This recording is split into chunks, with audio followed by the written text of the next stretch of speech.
Alan. El hermano Alan de Atillo. Amén. Hermano, quería que usted nos dirigiera primero en una oración, suplicándole al Señor que nos dé sabiduría para poder seguir adelante. Amén. Por favor. Oremos. Padre bendito, Dios amado, Señor Dios todopoderoso, gracias te damos, Señor, por habernos permitido llegar nuevamente a esta hora para poder, Señor, recibir las enseñanzas relacionadas con tu divina y santísima palabra. Gracias por todos los hermanos y hermanas, Señor, que tienen en su corazón esta hambre, esta sed de aprender más de tus cosas para servirte de manera eficaz. Bendice, Señor, al maestro que has elegido para estas enseñanzas. Recuérdale todo lo que ha aprendido y estudiado para que lo pueda transmitir a nosotros los oyentes. Que tu divino espíritu, Señor, gobierne esta reunión de principio a fin y todo redunde para la gloria y honra de tu santísimo nombre. Implorándote también que perdones nuestros pecados y nuestras imperfecciones, sabiendo que de una u otra manera te hemos ofendido. Lávanos y purifícanos con la sangre bendita de Jesucristo. En él son nuestras súplicas, nuestras alabanzas y gratitudes. Amén. Amén. Bueno, hermano, es verdaderamente un placer, es un, ¿cómo decirle? Un honor estar frente a tantas personas tan lindas, tan queridas. Y es como cada vez que yo venía, estando en Cuba, cada vez que yo venía a Estados Unidos, a mí me daban era un dulce. Y aquel dulce me sabía a gloria. Pero el primer día que lo comimos, Nani, ¿cómo se llama el dulce este? Ese que compré. Bueno, es no, el dulce, el blanquito y la gelatina. Ah, cheesecake. Disculpen ustedes, la memoria no trabaja muy bueno ya para esas cosas. Y cada vez que venía, yo me acuerdo que yo agarraba y comía tanto que después no podía dormir en 3 días. Y es que las cosas son así, las cosas buenas, hermano, es para digerirla poquito a poquito. Y por eso es bueno que tengamos estos encuentros de a poquito. Porque entonces estuvimos una semana en Costa Rica, nos enamoramos de Costa Rica y ya queremos que el tiempo pase rápido para irnos para Costa Rica. Verdaderamente, ustedes son mi tesoro y ustedes son mi premio en el Señor. Yo quería empezar con un chiste. A Rocky le gustan mucho los chistes. Rocky, ¿estás ahí? Rocky, ¿estás ahí? Sí, bueno, sí, estoy aquí, lo siento. Hay un matrimonio que tienen un hijo. Y quiero empezar con un chiste porque a Rocky le encantan los chistes. Entonces viene el muchachito y le pregunta a la mamá, mamá, ¿de dónde venimos nosotros? Y la madre le dice, mira, mijo, nosotros venimos de Adán y de Eva. Y entonces el niño dice, mamá, ¿y por qué mi padre me dice que descendemos del mono? Dice, bueno, mijo, el problema es que mi familia viene de Adán y Eva, pero tu papá viene de los monos. Esa es la familia de tu papá. Y realmente es simpático en la forma en que vamos a ver la vida de nosotros como cristianos. Nosotros tenemos que tener un precepto, es el valor, es la autoestima que tenemos que tener como cristianos, no exaltándonos ni humillarnos, sino saber que somos preciosos. Cada uno de ustedes, yo quisiera que pensaran en la conversión personal de cada uno de ustedes. Hermano, la conversión de cada uno de nosotros es un milagro. ¿No lo creen ustedes? Piensen nada más. Yo les voy a hablar un poquito de la mía y ustedes piensen en la suya. Año 1987, yo estoy trabajando en una fábrica en el norte de Cuba, un pueblo llamado Santa Cruz del Norte. había logrado mi propósito en la vida, que era ser mi ingeniero en electrónica, y tenía mi casita y era el hombre más feliz de la tierra. Pero sin embargo, por mi familia, soy el primer varón de mi generación y fui educado para ser sacerdote vudú, babalao, sacerdote de la santería. Mi tío era babalao. Entonces, él era el primero en su generación y yo era el primero en la otra generación. Por lo tanto, yo estaba destinado a ser el sacerdote de acuerdo a él. Y desde niño, él me llevaba a todas partes, a todos los bembés, a todas las fiestas, a todas las actividades para cautivarme. Y verdaderamente me tenía cautivado, porque quiero decirle que la santería es una religión cautivante. Es la religión de las sensaciones, es la religión de las emociones. Entonces, en ese momento pasan cosas increíbles y mi vida da un cambio violento, pero tan violento que en mi fábrica me acusan de ser agente de la CIA. Eso pasa actualmente en cualquier lugar y es una cosa común, pero en Cuba ser acusado de ser agente de la CIA significa pena de muerte. Y en ese momento todo mi reino, mi imperio se desmoronó. A partir de ese momento empecé a tener tanta confusión en mi vida hasta que el Señor Jesús me llama y oigo su voz y ya pensé, a lo último, estoy loco porque estoy oyendo voces. Y verdaderamente lloraba y me decía, ya me volví loco, porque si estoy oyendo voces es que me volví loco. Y entonces los amigos míos de la iglesia que trabajaban conmigo en la fábrica vinieron a verme y dicen, no, Luis, tú no estás loco, el Señor te está llamando. Y aquello fue un cambio tan repentino en mi vida que dejé toda aquella gloria y la cambié por la gloria de la Biblia. A partir de ese momento comencé a caminar con el Señor Jesús. Qué milagro más grande, ¿verdad? Y cuando yo me veo a mí en aquel momento, hasta acá, estaba propuesto para un viaje a Polonia. Era un viaje de entrenamiento, pero me castigaron en la fábrica y no pude hacer el viaje a Polonia. Y yo después lloraba también porque me daba rabia que me hayan quitado lo que yo me merecía, entre comillas. Bueno, hermano, a partir de ese momento yo he visitado más de 20 países. Y me decía, ya ahora lleno de años y de sabiduría, y me decía, Señor, ahora entiendo tu plan para conmigo. Yo no lo entendía. Yo no entendía la sabiduría de Dios para conmigo, para con mi vida. Y si ustedes aplican ese mismo sistema para con ustedes mismos, no tienen que llegar a viejo para entender que Dios tiene un propósito con la vida de cada uno de ustedes. Esa es la razón por la que estamos aquí hoy. Es la razón por la que nos estamos preparando. ¿Para qué? Para dominar las escrituras, para expresar las escrituras, para que el mundo vea la misión de nosotros, porque ahora ustedes son embajadores de Jesús. Hermano, cuando viene un embajador al aeropuerto, generalmente el embajador se baja, lo recibe una limusina muy grande, lo llevan ante un monumento nacional, allí conoce al presidente de la nación y hace una ofrenda floral.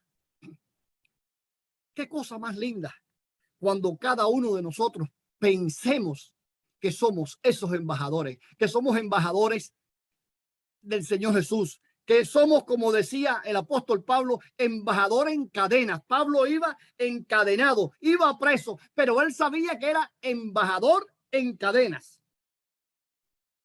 Y qué lindo es cuando sabemos quiénes somos nosotros. Ahora, si el Señor tiene un plan especial con cada uno de nosotros, ¿no cree usted que tenga un plan súper especial para preservar su palabra? Sí la tiene. tiene un plan súper especial para preservar su palabra. Y de la misma forma que el Señor nos ha elegido a ustedes y a mí para un propósito, el Señor se ha valido de gente maravillosa, gente increíble para un propósito dado. Aquí en Estados Unidos se usa mucho lo que es la cápsula del tiempo. ¿Saben ustedes lo que es la cápsula del tiempo? Vienen todos los niños, hacen una carta con una foto, con un recuerdo, ponen alguito dentro de esa cápsula. Entonces, en cada escuela tienen una cápsula que se va a abrir dentro de 100 años. Cuando se han abierto esas cápsulas al cabo de los 100 años, las personas que se acuerdan de mi abuelo, de mi de esto, de mi aquello, es algo maravilloso. Porque las historias que se cuentan son increíbles. Son historias sencillas, pero historias del pueblo. Así pasa, hermano, con la historia de la Biblia. ¿Cómo nos llegó la Biblia a nosotros? En el terreno personal, yo tuve una experiencia con mi padre muy sencilla. Mi padre estaba en su lecho de muerte, ya estábamos en la unidad de terapia intensiva y estaba mi hermana y yo. Somos 7 hermanos, pero estaba mi hermana y yo, y mi papá le dice a mi hermana, por favor, ve a traerme no sé qué cosa. Y cuando ella se va, me agarra por la mano, las 2 manos, y me dice, prométeme una cosa. Le digo, dime, ¿qué tú necesitas? ¿Qué tú quieres? Yo pensé que quería comer algo. Digo, no.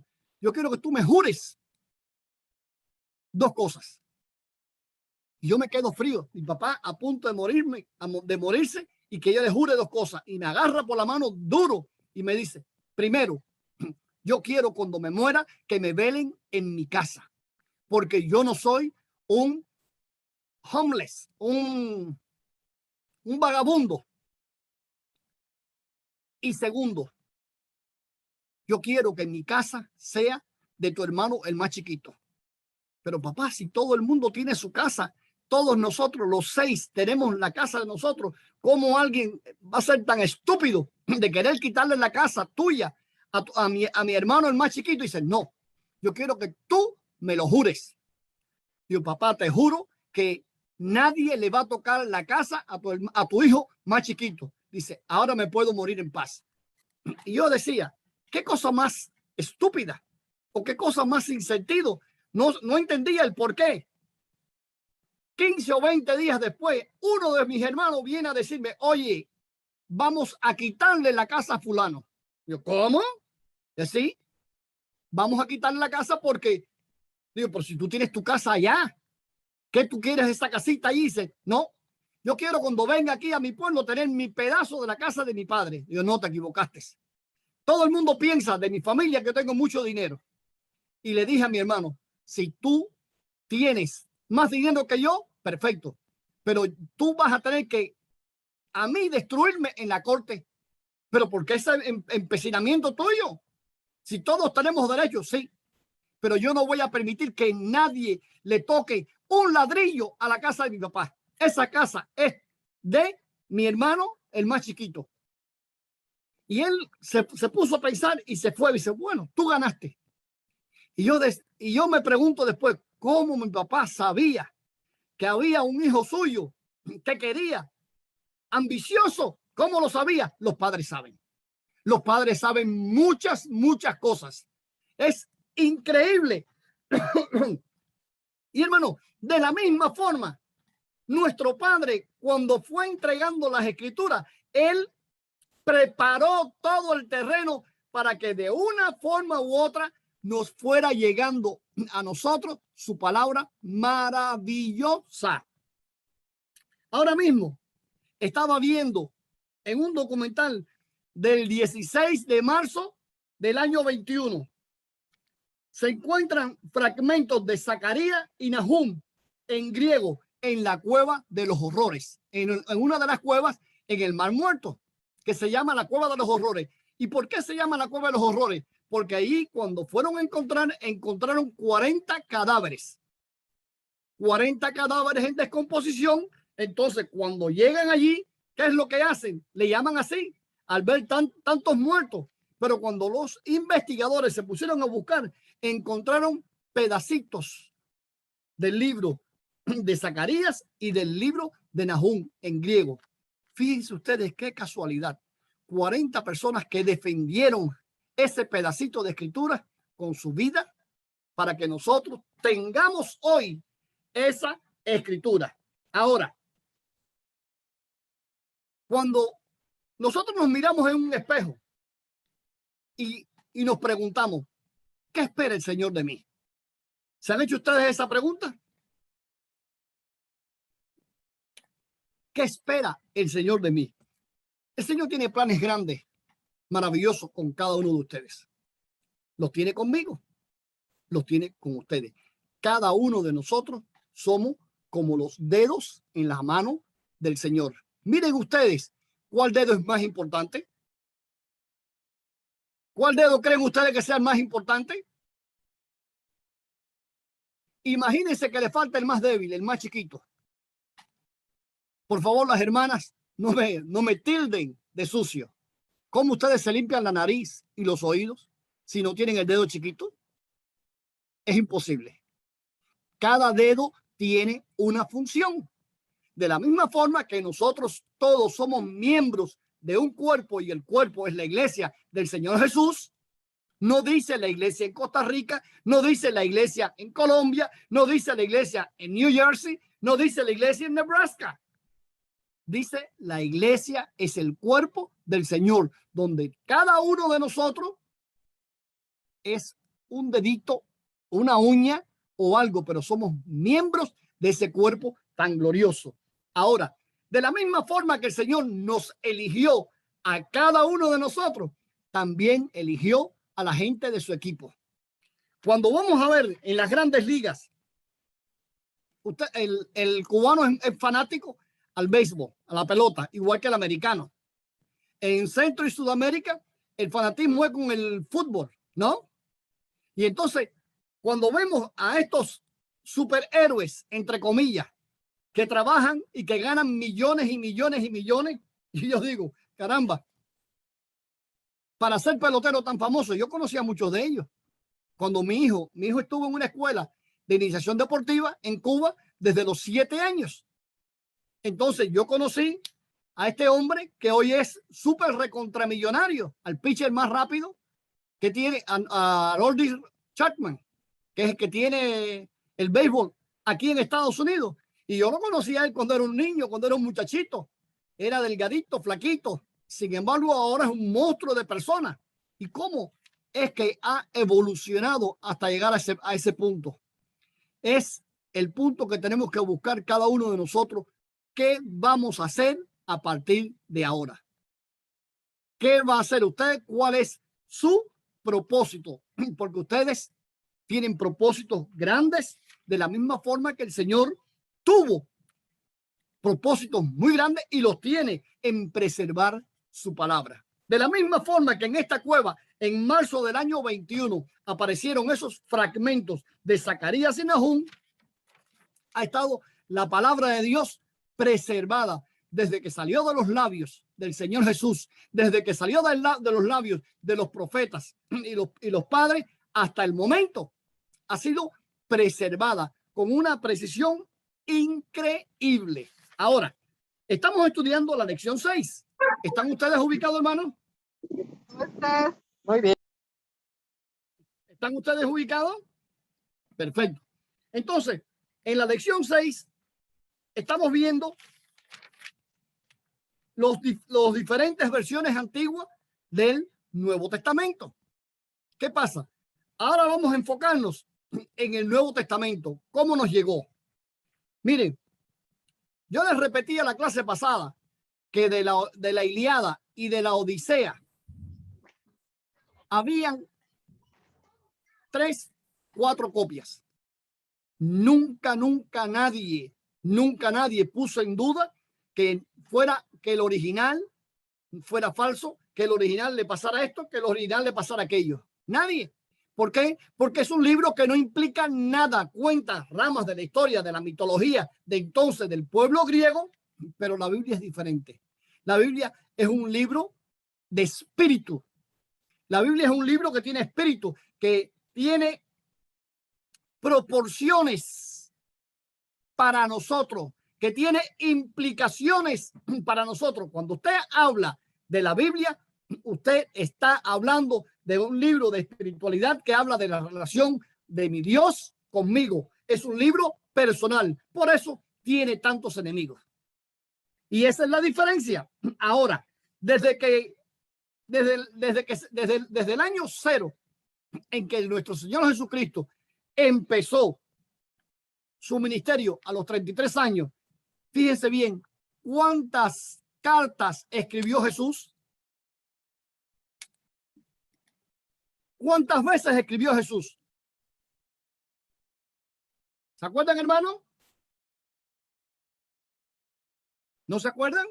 Ninguna. Una vez, Sí, hermano. sí escribió. ¿Quién me habló? Jorge. Carlos. Carlos escribió una vez. Ujú. Con el dedo. Escribió con el dedo en la Ajá. arena. Ajá. Exacto. ¿No Así creen es. ustedes que no creen ustedes que nos estaba dando un mensaje al escribir con el dedo en la arena? Sí. Sí, no. Y es primera vez que un líder convierte a un mundo sin escribir una nota. Porque de lo que él escribió no queda nada, porque él no escribió nada para que perdurara. Los hechos y lo que era importante, Dios lo iba a poner no en la mente de su hijo, sino en la mente de sus seguidores, de nosotros. Amén. Muchos de nosotros a veces queremos torcer las escrituras para un propósito bueno, es propósito bueno. Mira, debe decir esto, debe decir aquello. Sin embargo, tenemos que estar conscientes de que la forma en que la Biblia fue escrita es una forma perfecta. Padre, tu palabra es perfecta.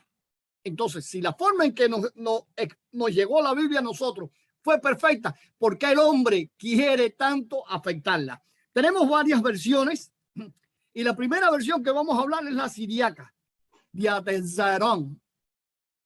Eugenia, ¿te suena algo? Diatezerón. Jorge, ¿no le Eso suena? era una forma la más antigua, algo así. Sí, pero fíjese que del Diatezerón no queda nada, porque es simplemente los 4 evangelios como uno solo. Es una Escritos lectura. por Tatiano. Exacto. Entonces viene escrito y él fue poniendo los 4 evangelios en orden cronológico, de acuerdo a como él pensó. Y fue muy bueno. Fue tan buena la idea que todavía hoy en día tenemos fragmentos del Diatezerón. Ahí los romanos construyen una pequeña fortaleza en el 1800, en el 1500 y tanto. Esta fortaleza fue capturada por los persas y en el año 1933 encontraron fragmentos del Diatezerón. ¿Qué pasa? Qué simpático que todo aquello que tiene que ver y que está relacionado con la palabra de Dios, todo permanece. ¿Qué nos dice, hermano, el Señor Jesús? Padre, tu palabra es verdad. Pero dice algo más. Mi palabra permanece para siempre. Es una promesa que el Señor Jesús nos hace. Y esa promesa, el Señor, su Padre, la hizo cumplir a través de las personas como William Cureton, que actualmente se encuentra en el Museo Británico. Si ustedes van por el internet y se meten en el Museo Británico, yo no he intentado porque realmente no he tenido el tiempo ese, pero según estuve viendo en los links, en los vínculos, puedes entrar y puedes ver. Ahora no sé si haya que pagar o no haya que pagar. También tenemos las versiones sinaíticas y miren qué cosas más simpáticas. Generalmente cuando la persona tiene dinero, ¿qué hace? Bill Gates. Bill Gates tiene mucho dinero. ¿Qué hace con el dinero de Bill Gates? Creó la fundación Gates, bla, bla.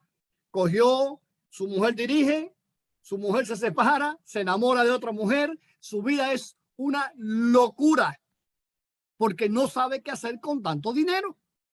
Entonces ahora, ya en vida, él le dice, a mi mujer le toca tanto, a mi hijo más cuánto, a mi hija por tanto. Ya repartió los chelis. ¿Y a qué se dedica?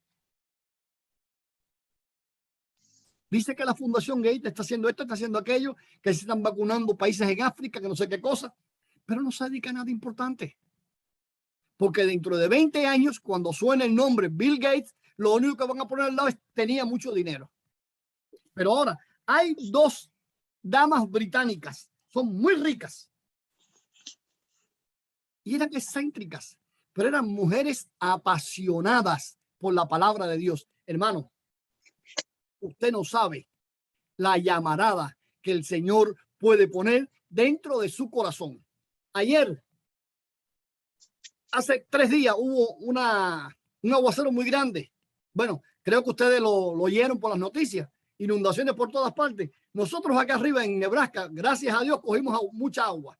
Entonces, el sótano, el basement, se inundó y se nos apagó el calentador del agua caliente.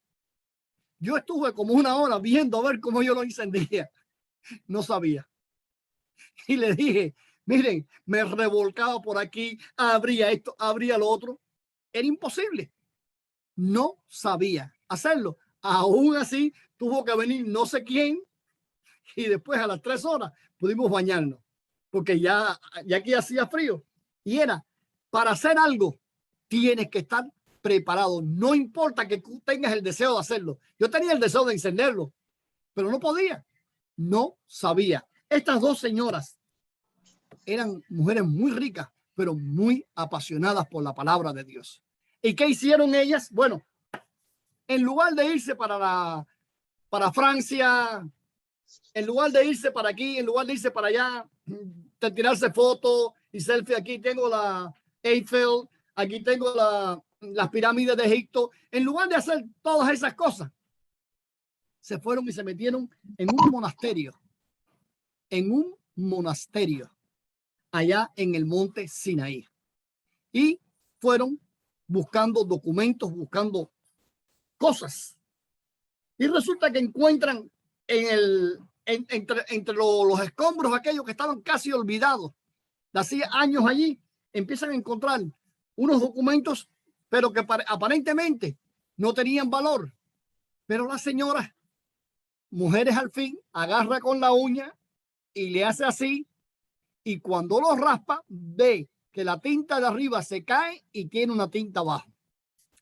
Y son los famosos documentos palimpsestos, o sea, reescritos o sobreescritos. ¿Qué pasaba? En aquel entonces, la piel era muy cara, el papel era muy caro. ¿Y qué hacían los escribas? Ellos cogían, ya había algo que teníamos de esta copia, 4 copias, y ellos agarraban ese rollo, lo pintaban de nuevo y a partir de ahí volvían a escribir sobre lo que estaba escrito. Y estas señoras encontraron entonces sobre estos documentos unos escritos valiosísimos, que es actualmente la versión sinaítica. Y fíjense bien que estamos hablando del año 1892. ¿Por qué tiene tanta influencia? ¿Por qué tiene tanta, cómo decirle, importancia la pasión con que nosotros le entramos a la llamarada que el Señor prende en nuestros corazones? Fíjense bien, 2 mujeres ricas, inglesas, de mucho dinero, ¡pum!, y fueron a meterse prácticamente toda su vida en un monasterio. No eran monjas. No tenían la consagración de las monjas, tenían la consagración que el Señor había puesto en sus corazones de revisar la palabra, de buscar su palabra, pero por sobre todas las cosas, reverdecer la palabra del Señor. Miren qué pasión más grande, ¿verdad? Y por último tenemos la versión latina. Actualmente nosotros todos, especialmente los hermanos de Costa Rica. En Costa Rica casi todos ustedes tienen la Vulgata latina de Jerónimo, ¿verdad? ¿La han visto? ¿La hemos visto? Y nosotros muchas veces decimos, va, esa es la Biblia católica, va, y la despreciamos. Eso me pasó a mí en mi etapa de talibán, en mi etapa cuando recién convertido, joven, que queríamos coger a los católicos y prenderle candela y queríamos conquistar al mundo, igual que los españoles con la espada, en lugar de conquistarlos con el amor. Yo tuve en mi principio de mi ministerio muchos enemigos, porque realmente, y les digo esto para que no caigan en el mismo error, yo estudiaba la Biblia para rebatir lo que los demás creían. Y entonces realmente me había vuelto un erudito rebatiendo, pero no era lo que yo creía. ¿Qué nos dice la Biblia? Y por esto el mundo conocerá que sois mis discípulos. ¿Cuándo? Cuando eres un crítico del otro, del prójimo. No, hermano, cuando amas a tu prójimo. Amén. Alba, ¿me oyes? Sí, ¿verdad? Hermano, cuando somos capaces de amar a aquellos que no nos quieren, entonces esa perseverancia, ese amor es el que nos va.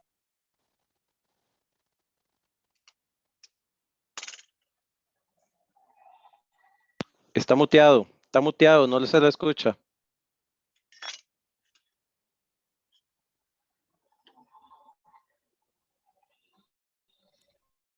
¿Ahora me oyen, hermano? Ahora sí. Ahora sí. Ajá. Entonces, yo utilizaba mi tiempo, lo utilicé más bien en buscar la forma de desacreditar a otro que en la forma de amar a los otros. ¿Y qué nos dice el Señor? Que en la medida que seamos capaces de amar al prójimo con su palabra, entonces vamos a lograr llegar al corazón de muchos.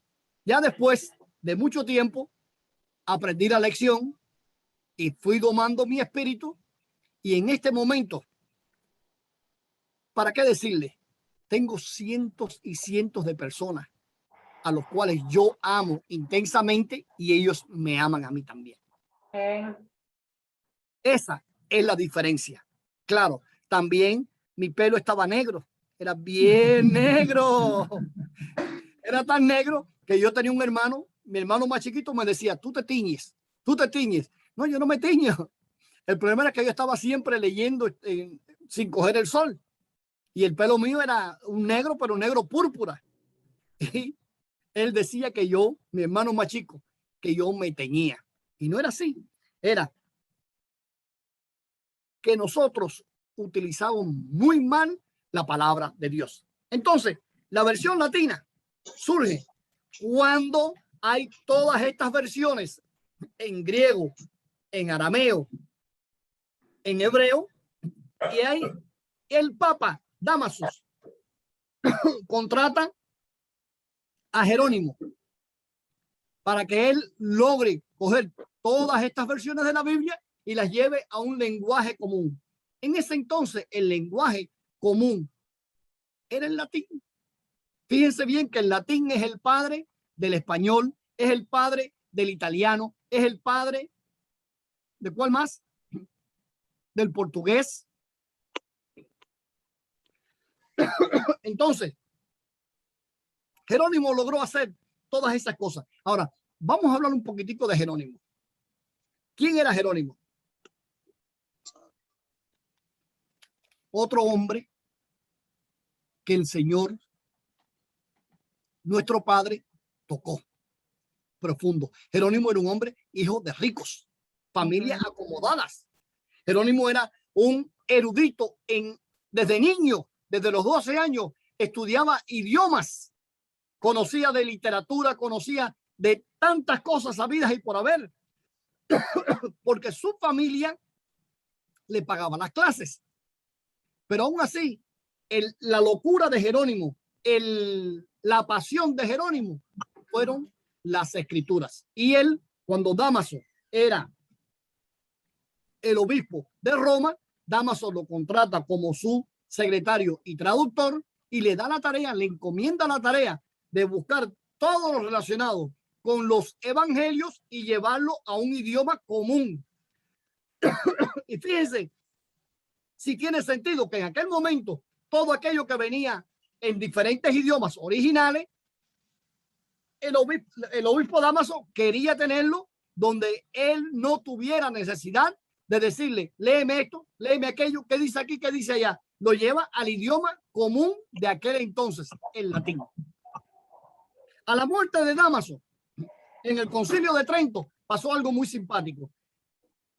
La traducción de Jerónimo pasó a ser idioma, la Biblia oficial de la Iglesia Católica. Qué cosa más grande. Ahora, hablando un poquitico de Jerónimo, hay dos frases de Jerónimo que tocan mi corazón. Cuando usted hace una tarea muy grande, tiene algo que se llama críticos. No piense que usted en su vida, cuando usted está haciendo algo grande, de verdaderamente valor, la gente le va a tirar flores. No, hermano, no le van a tirar flores, le van a tirar piedras. Va a haber críticos de aquí, críticos de allá, gente que le van a decir horrores. A Jerónimo se lo hicieron. Ahora, la respuesta de Jerónimo para ello era muy sencilla. Ustedes prefieren tomar el agua del fango. A mí me gusta el agua clara del manantial. Y el agua clara del manantial me recuerda a mi pueblo, allá arriba, un pueblo en las lomas, que estuvimos pasando muchísimo trabajo para visitar a este hermano. Había que cruzar como 3 ríos, y no eran 3 ríos, era el mismo río que cruzaba en el camino varias veces. Pero cuando llegamos allá arriba, había un manantial. Aquella agua era única, fría, fresca, sabrosa, y aquella gente vivía. Yo me preguntaba primero, ¿cómo es posible que vivan aquí? Era la primera pregunta. Pero después de estar 4 o 5 horas allá arriba, decía, ¿para qué voy a bajar allá abajo? Si aquí lo tengo todo. Y es así. A Jerónimo le pasa exactamente lo mismo. Jerónimo, todo el mundo quería agarrar lo primero que le viniese a mano. Jerónimo siempre buscó lo original, el agua pura. ¿Cómo salió aquella palabra pura, chiquitita? Cuando sale del manantial, es una cosita, un hilito de agua. Después va subiendo y se vuelve grande. Pues Jerónimo, el hombre que Dios escogió para hacer la obra tan grande. Cuando muere Dámaso, Jerónimo, ¿qué hace? Bueno, se acabó mi vida. Y él agarra, se muda para Belén. Fíjese bien. A esta altura, ya Jerónimo tenía buen dinero. A esta altura, ya Jerónimo era el dueño de todos los negocios de su familia. A esta altura, ya era un hombre de renombre. ¿Qué podía hacer él? Lo que le diera la gana, lo que viniera en gana. Lo que todo el mundo hace. Bueno, ya trabajé bastante, ahora voy a descansar. Sin embargo, su pasión era tan grande que se mudó para Belén y vivió los últimos años de su vida hasta que cogió y tradujo no solamente el Nuevo Testamento, sino el Antiguo Testamento. Buscó la versión de los 70, la Septuaginta, la tradujo al idioma latín, pero con tanta precisión lo hace que el Concilio de Trento nombra a la Vulgata de Jerónimo como la Biblia oficial de la Iglesia Católica. Ahora, hay algo que pasa en este tiempo. En Francia ocurre la Revolución Francesa. ¿Se acuerdan ustedes de la Revolución Francesa? ¿Se acuerdan de Voltaire? No sé si ustedes los estudiaron. En Cuba sí lo estudiamos bastante. Voltaire fue un hombre, fue deprimente. Voltaire fue un hombre que pasó toda su vida luchando contra la Iglesia Católica. Yo pienso que él tenía un odio tan grande hacia la Iglesia Católica que ese odio lo refleja en todos los campos de su vida. Y él hace muchas declaraciones, pero la primera es: cuando yo me muera, no va a quedar una Biblia en Francia. Miren el odio que este hombre tenía hacia la Escritura. Sin embargo, miren, ¿para qué pelear contra Dios? Es por gusto. Es por gusto, porque él puede estar enojado contra la Iglesia Católica, esta gente que le hicieron esto, que le hicieron aquello. Él puede estar enojado, pero hermana, él pasa con Dios. Es por gusto. Y miren, aquí no sabes. Que tenía para audífonos, de esto ya vi que aquí se miren, está. miren qué cosa más simpática. El año que muere Voltaire, pasó algo simpático. Los hermanos Gutenberg en Alemania descubren, inventan la imprenta. ¿Y saben ustedes cuál fue el primer libro que se imprimió? La Biblia. El primer libro que se imprimió fue la Biblia. Así que imagínense ustedes ahora ese odio que Voltaire pudo tener, el resentimiento por la Iglesia Católica, por hechos, etcétera, etcétera, que lo haya proyectado contra Dios, pero que haya querido humillar al Señor al decirle: no va a haber una sola Biblia cuando yo muera. Está bien, es lo que tú dices. El Señor lo humilló a Voltaire de una forma que muchos de ustedes quizás no sepan ni quién fue Voltaire. Así va a pasar con muchos hombres. Muchos hombres que piensan que son grandes y al final son ceniza, polvo y ceniza. Por eso es importante que no pensemos más allá de nosotros mismos, más allá de lo que podamos pensar, sino con mesura. Y lo más simpático de todo, todavía se conserva la primera Biblia que hicieron los Gutenberg. Y a partir de ese momento se imprimen millones y millones y millones y millones de ejemplares de la Biblia. Incluso hay lugares en el mundo donde estaba prohibida. Yo no podía entrar a Cuba con 4 Biblias. No podía porque estaba prohibido por la ley, podía entrar con uno solo. Cuando yo voy a Jamaica, año 97, que regreso, estoy regresando para Cuba, yo viro con 5 o 6 Biblias, que eran mis referencias todas.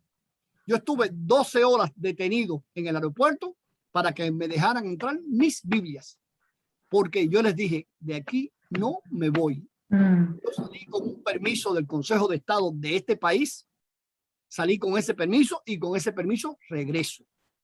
Y si ustedes no me dejan entrar mis Biblias, me voy, porque entonces aquí no hay lugar para mí. Y fue tanta mi obsesión y mi firmeza que tuvieron que dejarme pasar. Eran 5 Biblias así, de grandes, todas en inglés. Precisamente por eso fue que me la dejaron pasar, porque eran todas en inglés. Y era increíble. Entonces, hermano, mirando para atrás, quedamos entonces que Jerónimo fue un hombre muy especial. Tan especial que nos regala la Vulgata. Pero en la Vulgata estaba el alma y el corazón de Jerónimo. Trabajó hasta los últimos días de su vida en el monte, en la ciudad de Belén. Y qué obra más linda. Cuando ustedes tengan la oportunidad de buscar la Vulgata, léanla. Léanla, hermano, porque es una versión muy linda.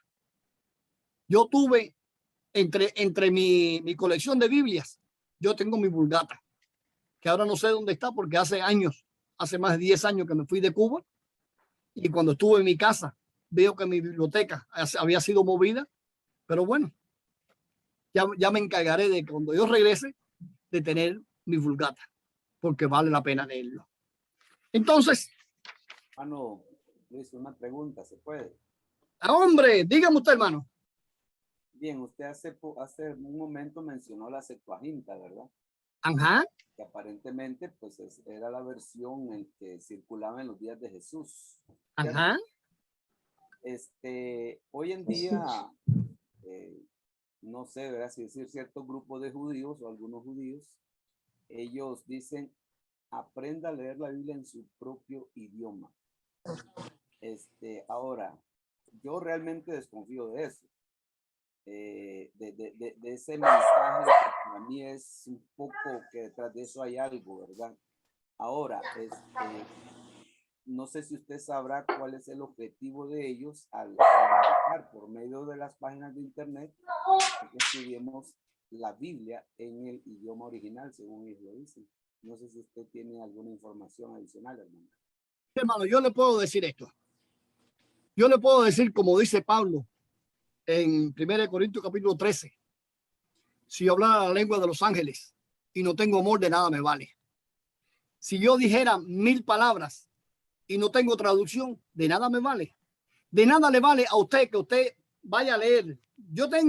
Vaya a leer la Biblia en el idioma original, en el griego. Si usted no sabe griego, yo tengo el interlineal griego, español y griego, inglés. Y es muy lindo cuando voy a buscar un pasaje dado para buscarle un significado. Pero si yo voy a leer la Biblia para mí, para mi consuelo, para mi enriquecimiento personal, para mi alimentación espiritual, y yo lo leo en griego, no me dice nada, hermano, porque el griego no es el idioma de mi corazón. Yo estoy trabajando en una fábrica donde trabajan puros gringos. Y el idioma oficial es puro gringo, inglés. Entonces ellos te hablan así. Cuando te hablan, te meten la boca para aquí, te la joroban para allá. Y hay veces que yo, ahora con el lío de la pandemia, ni los entiendo. Y le digo, sí. Pero no los entiendo. Hermano, si usted no entiende nada, ¿de qué le vale? ¿Usted cree que puede comunicarse con el Señor en un lenguaje que usted desconozca? Usted a su esposa ahora, vaya para la esposa suya y dígale, je t'aime, mon amour. ¿Usted cree que le llega al corazón de ella? ¿Y qué me está diciendo? ¿Me está diciendo algo? No me está diciendo nada. Tenemos que entender la palabra personal que nos llegue a la mente y al corazón. Sí, yo supongo que sí, ¿verdad? Es decir, acepto eso que usted dice, pero supongo que detrás de eso hay algo, porque muchos de ellos, pues obviamente no creen en Jesús, y quizás el objetivo de ellos al explicarnos la Biblia en su propio idioma, según ellos, ¿verdad?, es que dejemos de creer en Jesús. Es lo que yo he captado en realidad, más que todo. Sí, hermano, para el pueblo hebreo, recuerde que le digo esto. Para el pueblo hebreo habrá un remanente. Simplemente, yo soy muy adicto a Israel, a las cosas de Israel. Me encantan la agricultura hebrea. Me encantan ver cómo ese pueblo ha florecido en el medio del desierto. Me encanta la cultura hebrea. Hay 1000 cosas que me encantan, pero no tenemos en común el aspecto de que mi Jesús no es su Jesús. Ellos esperan todavía. Ellos tienen un trono en la sinagoga. Algunas sinagogas tienen un trono vacío. Un día va a venir el descendiente de David y se va a sentar ahí. Está bien, esa es su creencia. Yo personalmente tengo amigos hebreos. Son gente maravillosa. Mi hermano, ¿verdad? ¿Qué cosa es? Una cosita ¿Qué cosa más negativa? Porque ellos siguen, ¿verdad? Queriendo imponer a que uno lea, ¿verdad? Pero ellos siguen negando a Jesús, ¿verdad? Entonces, el Espíritu de Dios no está en ellos. En cambio, ya nosotros tenemos el Espíritu dentro de nosotros, que es el que nos dice la verdad. Como dijo Jesús, mis ovejas oyen mi voz, ¿verdad? Y Jesús dice, hey, pero ustedes dicen que son mis amigos, pero no hacen lo que yo les digo, ¿verdad? Entonces, de ahí, para aquel caso, ¿verdad? Miren, en Santa hermano Clara. Luis. Sí, hermano. Bueno, te voy a contar una cosa. He conocido muchos judíos que creen en Jesús. Sí, claro. Y lo único que eso sí, ellos llegan y dicen, ¿por qué dicen que utilizar la Biblia en el idioma original? Es por lo mismo que ellos llegan y dicen, la palabra Jesús es la palabra en latín, no es el nombre real de Jesús o el nombre en hebreo, que que él tenía. Joshua. El nombre de él era Yeshua.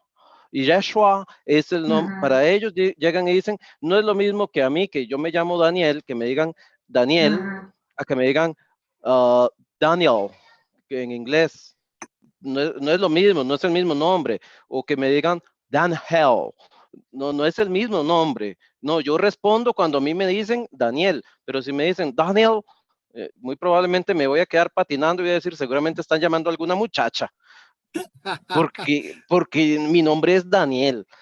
Esa misma línea o ese mismo pensamiento es lo que ellos tienen diciendo, no, tenemos que estudiar las escrituras en el lenguaje original, porque el lenguaje original dice el significado original de la palabra de lo que querían decir.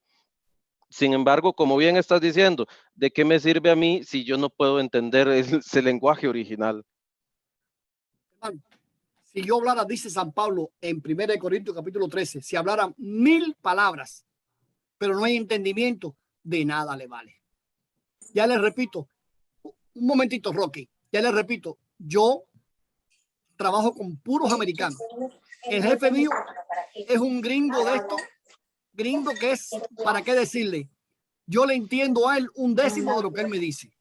Pero sin embargo, cuando él me habla con los dedos, yo le busco la forma porque no le oigo. Aparte que en la fábrica hay un sonido muy alto, sus palabras no me dicen nada. Ahora, cuando viene cualquier persona, yo tengo relaciones con todos los americanos allí, con todo. Y cuando nos comunicamos muy sencillo, nos hablamos, nos comunicamos, nos entendemos. Y eso hace una diferencia, el entendimiento. De nada vale que usted quiera hacer una religión del idioma, que es lo que ellos intentan hacer. Yo tengo amigos judíos. Miren, quería decirle, en Santa Clara, mi pueblo, hay un cementerio que es un cementerio hebreo. Es increíble. Le dicen el cementerio de los sirios, como popularmente se le conoce. Al barrio se le dice el barrio de los sirios, pero no es así. Es un cementerio hebreo, de los primeros hebreos que habitaron en mi pueblo. Yo conocí personalmente a un viejito hebreo que fue muy amigo de nosotros, porque era un hombre maravilloso. Ahora, ese hombre, hay cosas que yo admiro de él, como que él nunca se casó porque no encontró una muchacha hebrea. Entonces, si no, él no se iba a mezclar con mujeres de otra naturaleza. Y yo le entendí que su posición era pura y linda, pero no era la mía. Porque yo cuando fui a buscar mi mujer, yo fui a mi pueblo y fui como Isaac a mi familia y encontré mujeres en mi pueblo y llevamos 30 y pico de años de casados. De nada vale, inclusive de diferentes lugares. Usted se casa con personas de diferentes lugares y es difícil, la convivencia es difícil porque el entendimiento es muy difícil. Cuanto más la palabra de Dios, que Dios te quiere hablar a ti, a tu mente y a tu corazón. Dios te quiere afectar todo tu cuerpo.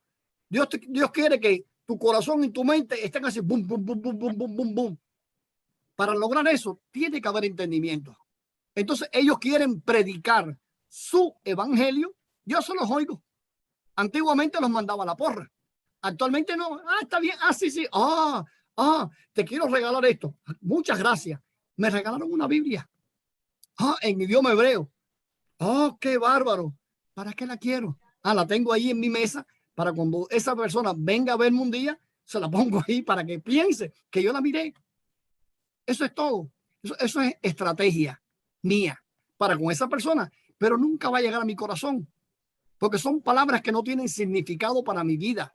Ahora, cuando yo leo la palabra en el idioma, como cuando yo empiezo a buscarlo, este sentido, aquel sentido, y llego a un entendimiento de esa palabra, entonces ese día me voy a la cama con la barriga llena, inflado, y digo, es verdad que mi Padre es grande.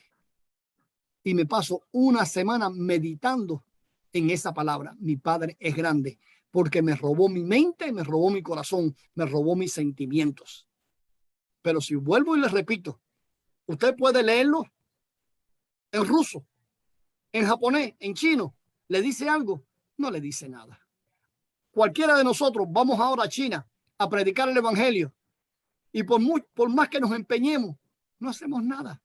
Ahora tenemos que estudiar primero el mandarín para hablarle la palabra de Dios en mandarín, en el idioma de ellos, que ellos lo entiendan. Y es la única forma. Usted puede ir a China y hay 1.500 millones de chinos y llevar 1.500 millones de Biblia, inglés, español, griego, hebreo, de nada le vale. Entonces usted va a ver después cuando vaya a la papelera que están todas esas Biblias tiradas allí, que la van a reciclar como papel porque no tiene valor para ellos ni sentido. Ahora, si usted le lleva la palabra en el idioma de su mente y de su corazón, es diferente. Hermano Rocky, dígame usted. Oh, yo quiero hablar como administrador. Gracias, Daniel, por usar la reacción de su hermano. El hermano, por favor, usa es muy bueno. Gracias por tus preguntas y sus reacciones y comentarios y todo. Este es muy bueno. Queremos pero sí. Y Luis, igualmente busca por el hermano subiendo, por favor. Esto yo quiero decir. Sí, hermano, por favor, ustedes me levanten la mano. Rocky, nos vamos a comunicar. Entonces, hermano, vamos a seguir entonces. Quedamos que la mejor versión que hay es la versión que le habla a mi mente y a mi corazón. La versión en la palabra del Señor. Quiero hacerle una pregunta a ustedes. ¿Qué idioma creen ustedes que vamos a hablar en el cielo? A ver. Angelical. ¿Sí? Ay. ¿Qué idioma, hermano? Vamos a hablar en el cielo.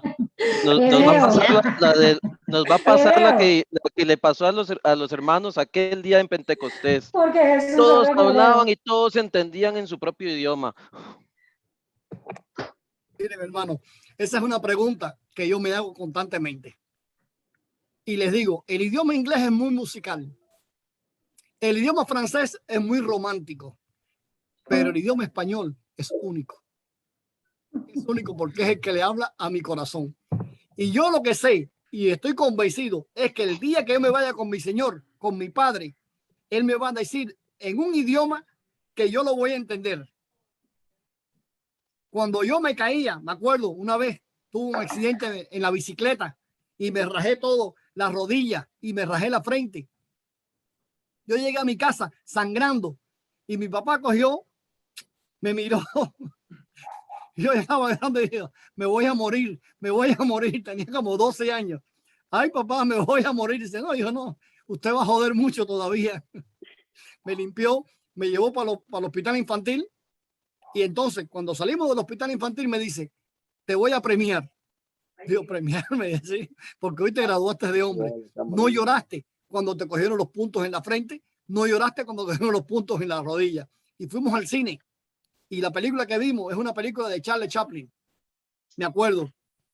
Y ahora en este momento olvidé el... No tiempo de llegar. Ajá. Pero es una película donde Charlie Chaplin quiere envenenar a una muchacha. Y yo no me acuerdo ahora, pero tenía 12 años. Tengo 65. Hace tanto tiempo. Y sin embargo lo tengo fresco en la mente. Porque es la forma en que mi papá me miraba, me hablaba. No te preocupes, mira, cuando fuimos para allá, para el hospital, como él me llevaba como un hombre, pero no me chiqueaba como un niño. Ay, bebé, no, ven para acá, no llores. No. Te vamos para allá. Cuando llegamos, que te pusieron el trapo verde en la frente, que te cosieron, que te pusieron después un parcho aquí, un parcho allá, que caminaba así, arriba, camine como los hombres. Vamos, pero me lo decía, que yo todavía me acuerdo de las palabras de mi padre. ¿Cómo será el día entonces en que mi Padre Celestial hable conmigo? ¿Qué creen ustedes, hermanos? ¿Me va a hablar en griego? ¿Me va a hablar en hebreo? ¿Me va a hablar en el lenguaje de mi corazón? Como decía Jesús, Abba, Padre, Abba. ¿Saben ustedes qué significa Abba? Papito. Papacito. Papacito. No, papacito le dicen en mi pueblo las mujeres a los novios y a los maridos. Papacito. Pero, Eugenia, ¿Cómo le dicen las niñas suyas, los niños suyos a su papá? ¿Papacito o papito? Papi. Papi. Ya. Papito, Papi. cuando nos quieren pedir algo nos dicen papito. Papito. Pero Papito papacito. lindo. Papacito, yo creo que nada más que te lo dice Eugenia, ¿verdad? En la intimidad. Ay, papacito. Especialmente el día del cobro. Cuando ponemos el billete allí. Ay, papacito, qué bárbaro. Bien, hermano.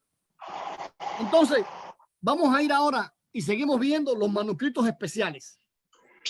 Entre ellos, estamos ahora en la otra lección, la número 7.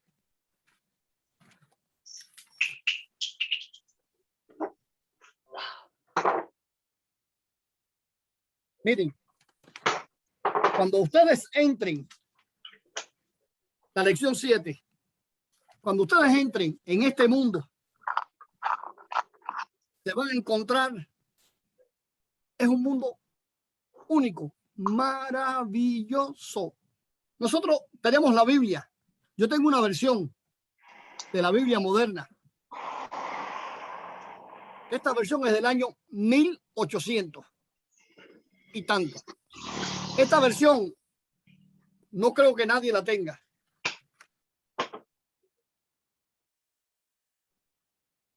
Es la versión moderna. Y me gusta leerlo en el lenguaje de la versión moderna porque hay muchas cosas como ellos lo acotejan, la forma en que ellos acomodan las palabras. Y hay un pasaje donde dice que en Mateo 11, dice, el reino de Dios se conquista a pura fuerza y los violentos lo arrebatan. Pero sin embargo, la versión moderna dice los valientes. El reino, en las otras versiones dice sufre violencia y los violentos lo arrebatan. Pero la versión moderna me llega más a mi corazón porque me dice se hace a pura fuerza y solo los valientes lo arrebatan. Amén. Y es así, hermano. Así pasa con las traducciones. Tenemos los manuscritos especiales. Tenemos el siriaco, el cóptico y el latino. El siriaco, recuerden que todo esto pasa en la zona donde estaba el imperio de Mesopotamia, donde estaban todos estos imperios, la región siria, la Palestina. Realmente ha habido mucho del lenguaje sirio. Es simplemente una variación del arameo. Entonces, tenemos la cóptica, que es la versión de los egipcios. Se han encontrado muchos manuscritos en el lenguaje de los egipcios, pero también tenemos la versión latina, que es la que acabamos de ver. Ahora, entre los manuscritos especiales hay una palabra. Cuando ustedes oyen la palabra miniatura, ¿qué les viene a la mente? Algo pequeño. ¿Alba? Algo pequeñito. Algo pequeñito, ¿verdad? Sin embargo, es una mala interpretación del idioma, porque la palabra miniatura viene del minium, que es pintura roja. Ustedes van a verlo, lo tienen en su libro. Entonces, resulta que en aquel entonces, y muchas iglesias católicas lo tienen las escrituras, pero con unos dibujos increíbles. Yo estuve viendo el otro día, no me acuerdo si fue el Evangelio de Mateo o el de Lucas, y entonces empezaba la H o la palabra primera, era así como con ramitas y pajaritos y cositas. Yo me dije en aquel momento, es verdad que la belleza entra por los ojos. Yo he leído ese pasaje, leí esa página 3-4 veces y cada vez que puedo miro para atrás y la vuelvo a leer porque tenemos la tendencia a ver lo bello. ¿Es así, Jorge? Sí, ¿Es señor, así o no es así? Sí. Son muy lindas, sí. Ay, Mi mira, abuelita Eugenia, tenía cómo- una mira y cómo a mí se me ríe. gustaba ver, a mí me gustaba ver Hombre. las iniciales y todo eso, que como en oro, bien brillantitas, muy lindas. Sí, pero yo me refiero a la belleza, no del libro. Me refiero a la Ah, belleza bueno, de la bueno. mujer. Amén, amén. Dios me premió, Ah, gloria a Dios.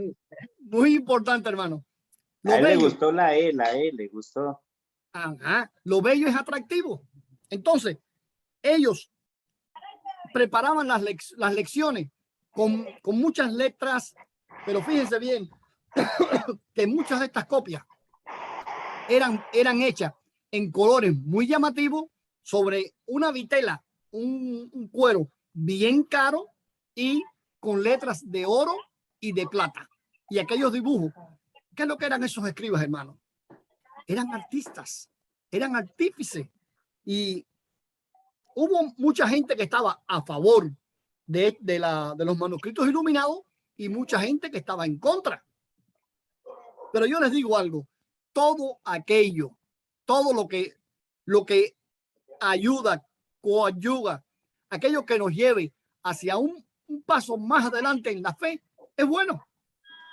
Es bueno.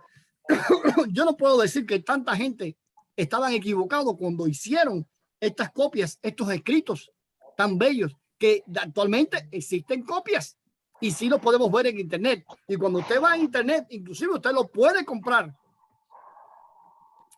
la copia en papel, que uno de mis propósitos, ahora cuando mi economía mejora un poquitico, es comprarme uno, porque son lindos, son preciosos. Entonces, estos artistas recreaban la Biblia. Ellos cogían también y hacían como retratos, porque fíjense bien hasta qué nivel eran estos artistas, que hacían retratos de los 4 evangelistas, de Mateo, de Juan, de Marcos y Lucas. Y a Mateo y a Juan nos los presentan como ancianos, con el pelo gris y con barbas. En tanto, los rostros de Marcos y Lucas lo presentan más jóvenes. Cuando se entra a la Capilla Sixtina, allá en Roma, ¿qué es lo que se ve?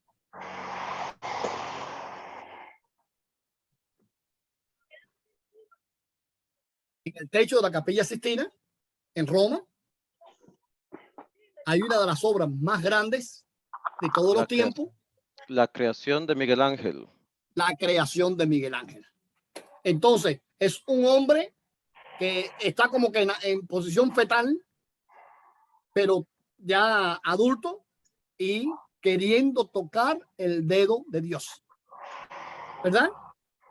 Entonces, Miguel Ángel era no un artista, una de las cosas más grandes que ha dado la humanidad como artista era Miguel Ángel. Entonces, en aquel entonces, hermano, los grandes artistas, todos, las versiones, las cosas que hacían eran para las cosas del espíritu.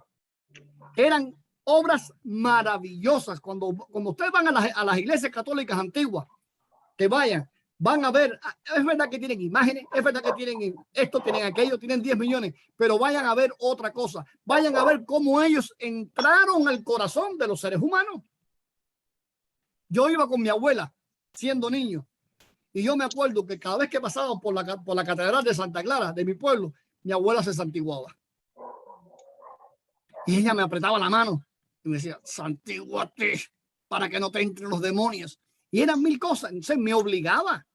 Y ya al principio, cuando era niño, si no lo hacía, me apretaba la mano hasta que me doliera. Y después que lo hacía, ya se convierte en un hábito. Y hay veces que yo voy por la iglesia y me meto la mano en el bolsillo, porque de forma automática yo sé que voy a santiguarme. Y si yo voy conversando con hermanos que me conocen y me ven santiguándome en una iglesia católica, me crucifican. Pero es la forma de matar un hábito. Y yo me acuerdo que cuando yo entraba a la iglesia católica, a los muros, los cuadros, eran cosas preciosas, cosas artistas. Pero es que tenemos que entender, hermano, que toda la creación, lo más grande de la creación, todos los artistas, lo que hacían era ponerlo todo en función de la fe cristiana. Ellos sublimaron su arte, lo sublimaron y lo pusieron en las manos de Dios, del Dios que ellos conocían en ese entonces. Porque no es lo mismo la relación que tenía Miguel Ángel con su Dios que la relación que podemos tener nosotros con nuestro Dios. Imagínense que Miguel Ángel era, según se cuenta en historia, Miguel Ángel no dormía porque él quería hacer una imagen y quería hacerlo, y hasta que él no hiciera, la mano de Dios la hizo más de 100 veces. Y él quería que la mano de Dios le quedara así en este ángulo. Era un preciosista, pero un preciosista que el Señor utilizó, un preciosista que a su manera quiso engrandecer la fe que vivía dentro de él. Ahora, su error, cuando él presenta la imagen de Jesús, cuando toma como modelo a un sobrino que tenía, que era gay. Entonces, es la imagen de ese Cristo que nosotros vemos, que se ve así afectado. Pero aún así, cuando yo, hermano, visualizo a Jesús, ¿cómo ustedes visualizan a Jesús?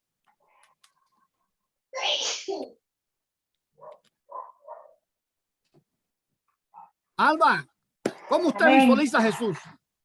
De ahí como un ser humilde. Como nosotros. No. Físicamente. Físicamente. Ajá. La Biblia nos presenta datos que podamos llegar a conclusiones. ¿Sí?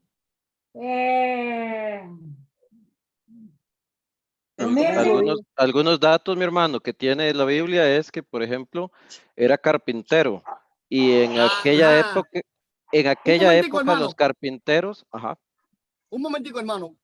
En aquel entonces habían sierras para cortar la madera. No, señor. Ay, ¿cómo cortaban las maderas entonces en aquel entonces? Mi hermano, y no solamente era la madera, es que el carpintero también se encargaba de construir casas, y las casas no eran de madera, eran de cemento, eran de bloque, de piedra. Entonces el oficio de carpintero no solo era madera, era también con piedra. Así que tenía que ser un hombre fuerte. Rudo, sí, es la palabra. También podemos ver que Jesús era un hombre fuerte, ¿verdad? Porque él también caminaba, él caminaba largos trechos, ¿verdad? Y los hombres que caminan se ven fuertes, ¿verdad? Hay un pasaje en la Biblia que yo quiero que ustedes Isaías 53:2. No. Yo todavía no le he hablado, pero quiero hablarle de este pasaje. Cuando Isaías habla, dice que en él no hay belleza alguna. Perfecto. Ahora, hay un pasaje en la Biblia donde la multitud se reúne para apedrearlo. ¿Y qué hizo Jesús? Pasó en medio de ellos. Nadie tiró una piedra. ¿Por qué?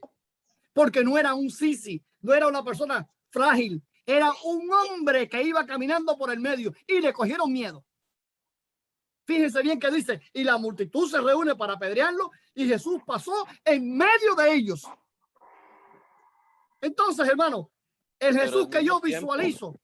Pero al mismo tiempo, mi hermano, hay otro pasaje que dice que los niños se le acercaban a él tranquilamente.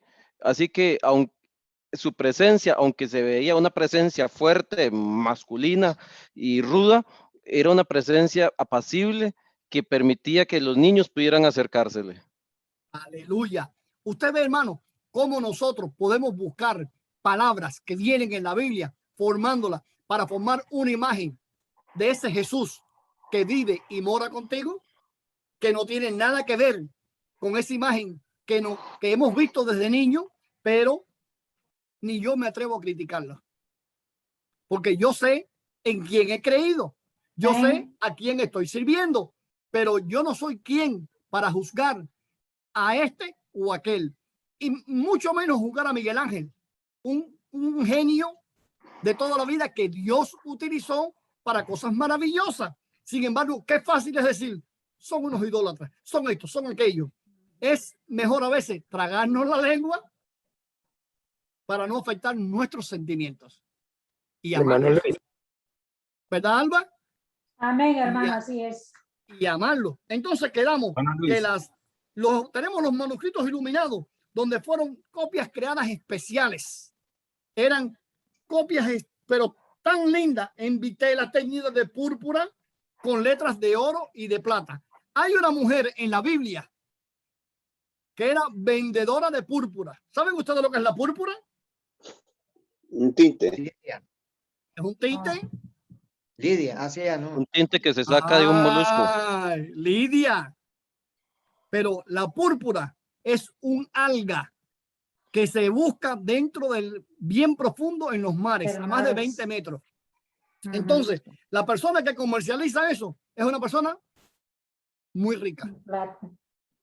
Muy, pero muy rica. Ustedes se imaginan ahora coger una vitela y pintarlo todo de púrpura.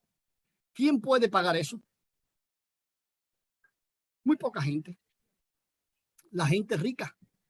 La gente que puede hacerlo. Pero aún así, si alguien lo tiene y yo puedo verlo, yo me gozo. Me gozo, hermanos. Me gozo en ver algo tan hermoso porque es una obra creada por seres humanos que quieren de esa manera engrandecer a su creador.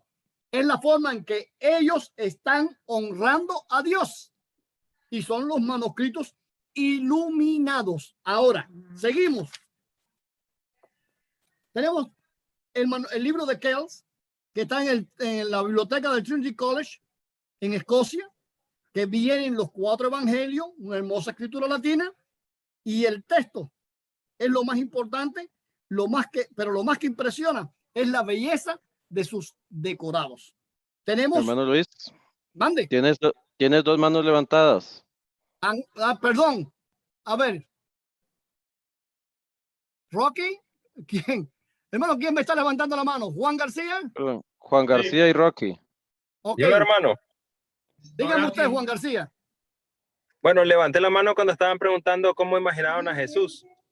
Quizá ya está un poquito retrasado el comentario. No, hermano, nunca es retrasado. Bueno, físicamente, ¿verdad? Uno a su imaginación. Pero lo que sí me gusta mucho y que quería comentar era una canción de Roberto Orellana, cuando él pinta a un Jesús y él dice, no creo en un Cristo vencido, en un Cristo con un rostro triste, sino en un Cristo alegre. Y cuando uno ve los diálogos que Jesús tenía con sus discípulos, yo me imagino al Señor Jesús con un buen sentido del humor. De hecho, en la traducción al español se pierde la idea, pero cuando Jesús le cambió el nombre a Simón, hijo de Jonás, y le puso Pedro, que significa roca, eso era como un chiste lo que Jesús le estaba diciendo. O sea, el juego de palabras en el idioma que Jesús estaba hablando era como, sonaba chistoso, por así decirlo. Así que Jesús tenía un muy buen sentido del humor, además de que no me lo imagino yo con un rostro así todo afligido, todo triste, sino una persona de un rostro siempre confiado, sereno, y casi la mayoría de las veces echando una buena sonrisa para influenciar de esa vibra positiva a los que tenía a su alrededor. Eso quería comentar en cuanto a la imagen de Jesús en mi mente, hermano.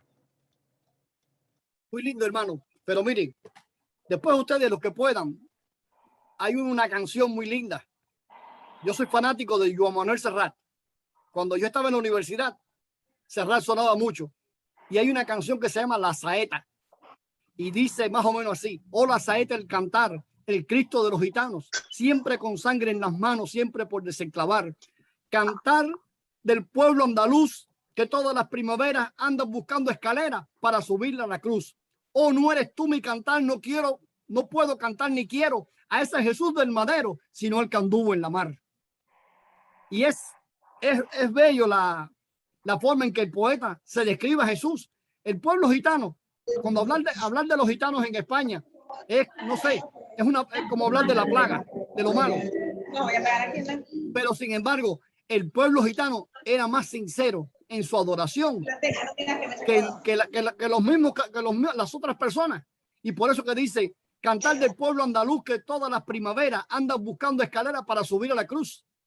Oh, no eres tú mi cantar, no puedo cantar ni quiero a ese Jesús del madero, sino el que anduvo en la cruz. El mundo generalmente ha identificado a Jesús con la cruz y tienen a Dios muerto. Pero sin embargo, cuando hablamos de un Dios vivo, del Dios que camina conmigo, del Dios que me lleva, del Dios que me trae, del Dios que me saca, del Dios que me empuja. No puede ser ese Jesús de la cruz. Es el Cristo que anduvo sobre la mar. Es el Cristo vivo al cual yo sirvo. Y cuando yo me imagino, hermano, y es muy buen ejercicio, y quiero que ustedes lo logren y lo hagan en su casa.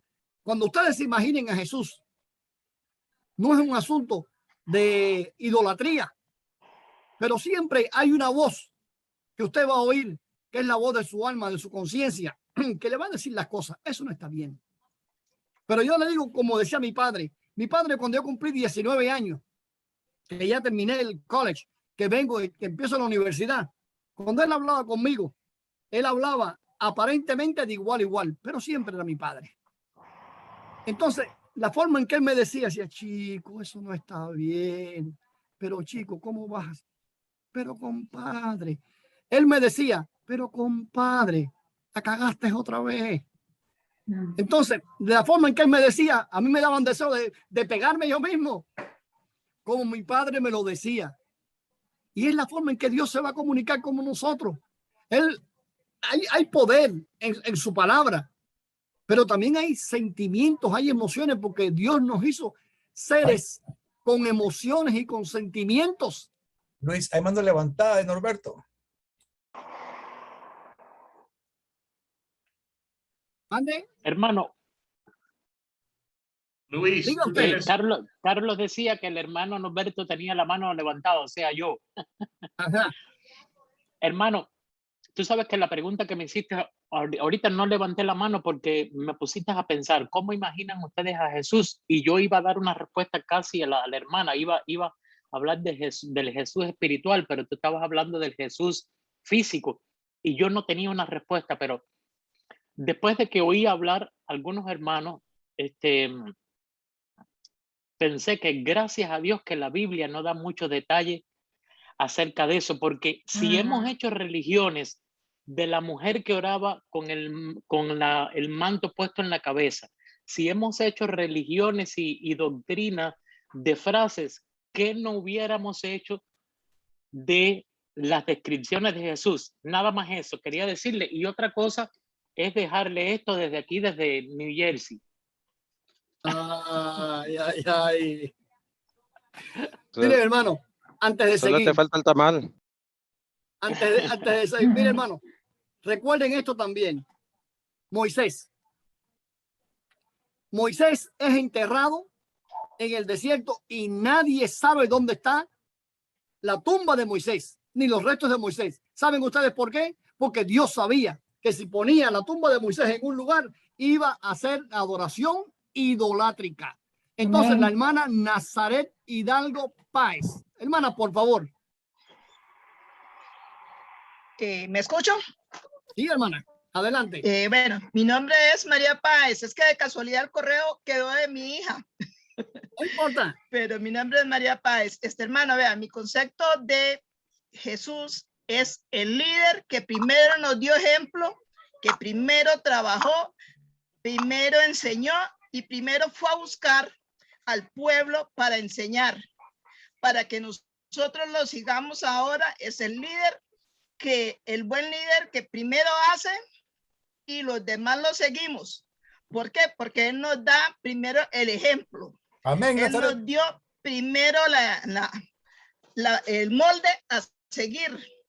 Entonces, y es un líder que se ve firme, seguro, y por eso la multitud le tiene que dar campo, porque él muestra el respeto, pero al mismo tiempo muestra su cariño y su amor hacia los demás. Por eso los niños tienen la confianza de estar en él. Nosotros nos tenemos que tomar ese ejemplo.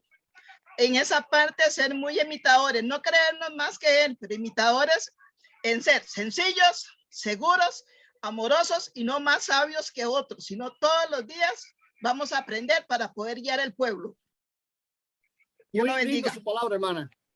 Gloria a Dios. San Pablo decía, sean imitadores de mí, pero ahora la Biblia no dice el significado de lo que él quiso decir. San Pablo dice, sean imitadores de mí y como debe ser es en tanto yo estoy imitando a Cristo. O sea, cuando yo deje, es un verbo condicional. Cuando yo deje de imitar a Cristo, no me imiten, pero imítenme en tanto voy imitando a Cristo.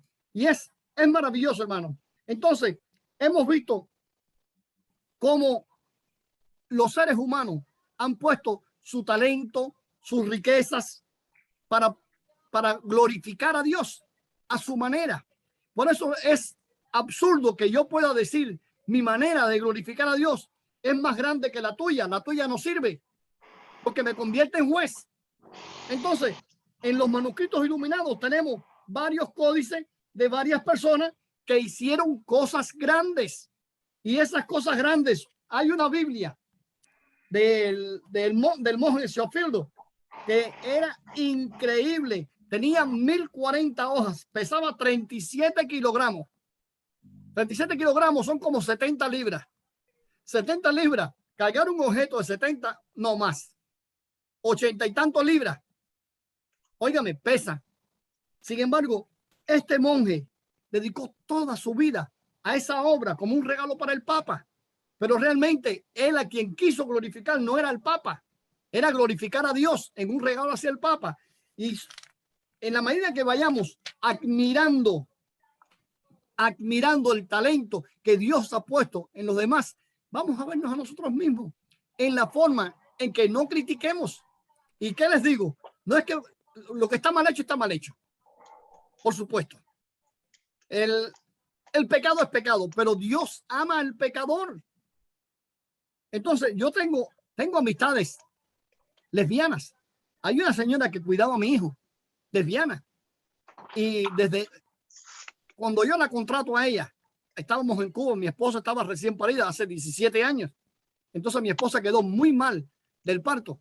Y estamos buscando, por eso buscamos una persona de la iglesia. Y aquella mujer me estaba robando. Yo le decía a mi mujer, oye, ¿pero qué pasa aquí? Oye, ¿qué pasa? Y yo, no. Esta mujer nos está robando.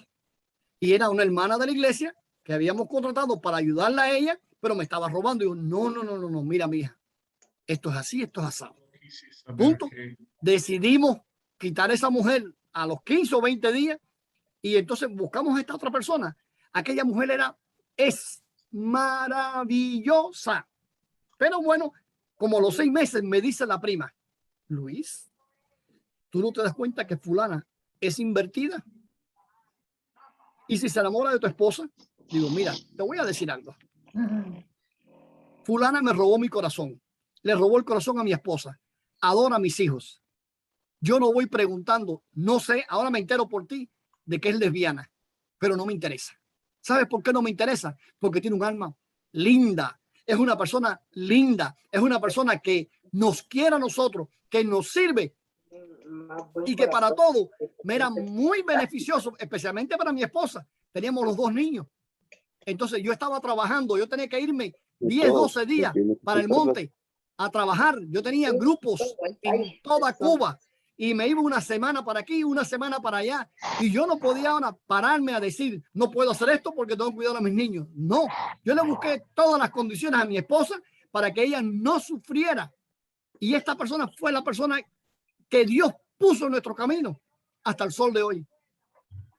Yo nunca le vi a ella un gesto de así, un gesto de asado. Sin embargo, la misma prima, yo creo que sintió envidia o algo, porque cuando usted ve cosas muy lindas en la vida, la gente siente envidia o rabia. Pero yo aprendí a amar. Y le digo, actualmente mi hijo tiene 17 años, es un hombrón, y cuando él le dicen el nombre de esta señora, mi hijo tiembla, porque la quiere, y yo también la quiero. Y cada vez que yo voy a Cuba, yo le llevo a ella 2 paquetes de café, porque ella es adicta al café. Y ella, yo sé cuál es el café que le gusta a ella, y cuando le llevo me abraza, me besa, y me aprieta así, como si fuera mi hija. Sí, hermano. Entonces me aprieta tanto, que me roba mi corazón. Yo nunca le pregunté si esto o si aquello, porque ese es su problema con Dios. Pero lo que sí sé es que en el tiempo que estuvo viviendo con nosotros, fue la persona más linda del mundo. Y por eso, hermano, es importante que nosotros veamos los manuscritos iluminados como obras de arte que personas, artistas, entregaron para la posteridad y están allí y podemos verlo. Ahora, yo no sé cómo ellos se imaginaron a Mateo, a Lucas, a este, al otro, no sé. Pero cuando yo veo un pedazo de eso, yo quisiera tener esas Biblias. No el original, porque no creo que haya dinero para comprar el original, pero sí me gustaría tener una copia. Y es uno de mis propósitos, buscar los manuscritos iluminados, porque son lindos, hermanos. Porque la belleza está en el alma del ser humano y la belleza está en nosotros. Y nosotros, buscar la belleza es natural. Usted nunca va a ver a una mujer enamorarse de un hombre feo, entre comillas. Nunca lo va a ver, ¿verdad, Norberto? Nunca. Siempre la mujer le encuentra algo lindo. Mira, Alba, cómo se sonríe. Siempre la mujer le encuentra algo bonito. Mira esto, mira lo otro. Y la gente dice, está ciega. Está ciega porque no está feo. Pero siempre hay algo que nos llama la atención. Cuando yo me casé con mi esposa, esto es simpático, era así. Era un wing, le decimos en Cuba. Las manos de ella me cabían, los brazos me cabían en las manos. Y ahora que ni con las dos manos le agarro el brazo. Y me dicen mis hijos, papá, ¿y te gusta todavía? Digo, hijo, si yo la desgracié por ti. Ella era una muñeca y yo la desgracié contigo. Porque para darte a ti, ella lo perdió todo. Entonces, ¿cómo yo voy a coger ahora a tirarla como un saco por ir para allá? Es imposible.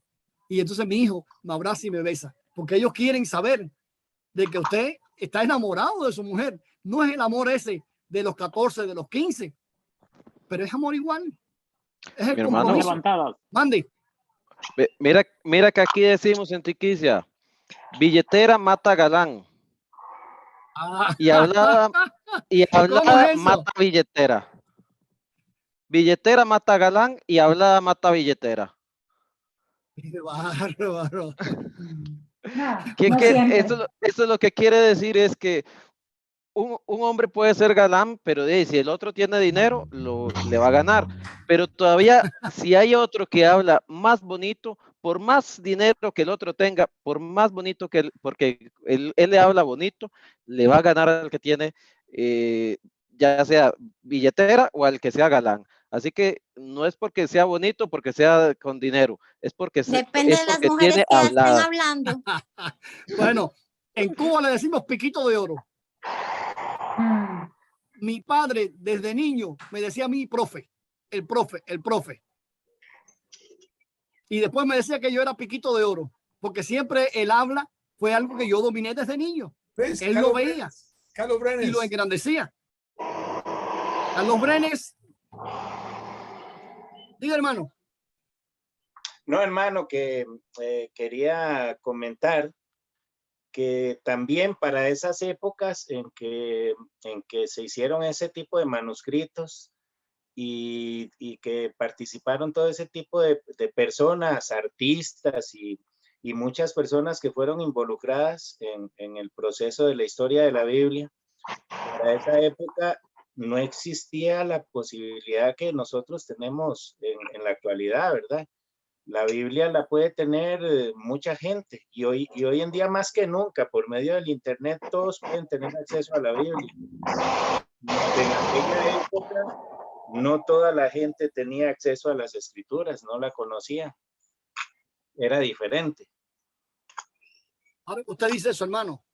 Hay un pronóstico en la Biblia cuando dice el Señor, todo ojo le va a ver. Entonces, cuando me preguntaban, ¿y cómo es que todo ojo le va a ver? Que va a venir como un gigante y toda la tierra le va a ver.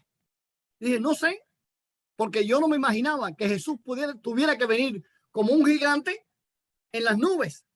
Pero dice que Él va a venir y todo ojo le va a ver. Ahora fíjense bien cómo están las comunicaciones de desarrollada, que un evento pasa aquí y se ve en el mundo entero, hermano. Ahora es cuando están las condiciones preparadas para el regreso de Jesús. Porque ahora cualquier evento que pase en cualquier rincón de la tierra se ve en el mundo entero y no tiene que venir un gigante grande para que se vea desde todas las esquinas de la tierra, desde cada punto de la tierra.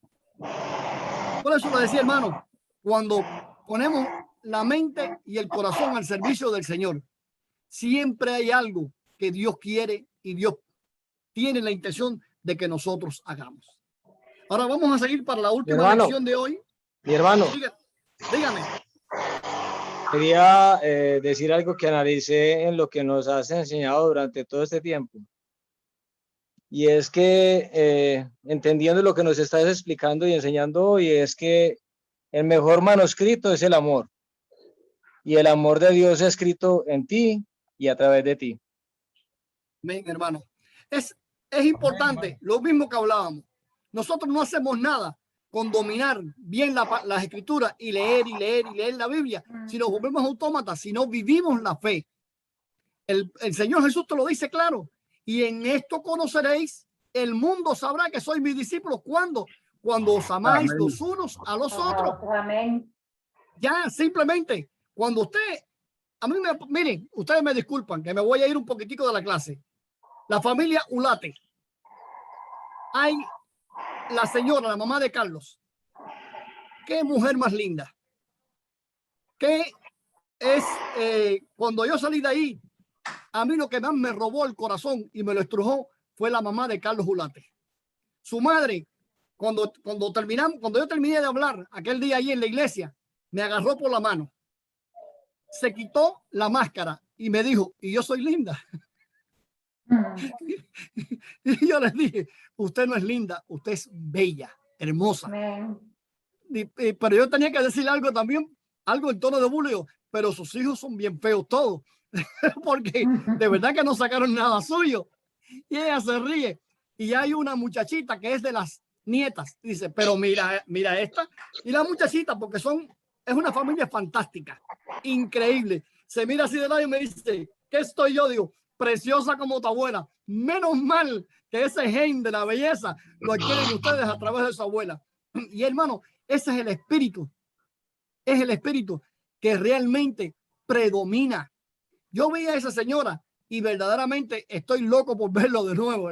Carlos le da mi saludo a ella, le dice que ella vive en mi mente y en mi corazón, que esta historia se la ha hecho más de 500 personas sobre ella, porque es una historia linda. Porque cuando estábamos hablando del valor que tenemos nosotros para con Jesús, la misión que teníamos con nosotros, que teníamos que verlo como lindos, útiles, importantes. Entonces, ella agarró enseguida el tema, el centro de la conversación, lo agarró, lo vio y lo puso enseguida. Ese lado yo que salí varón, ¿verdad? Claro, hermano. Claro, y verdaderamente, bueno, lo llevo en mi mente y en mi corazón, pero ese es el evangelio. El evangelio es el evangelio del amor. Es el evangelio de que vayamos plantando semillitas y especialmente en las mujeres ancianas. Las mujeres ancianas tienen una tendencia muy grande a deprimirse porque se ven olvidadas.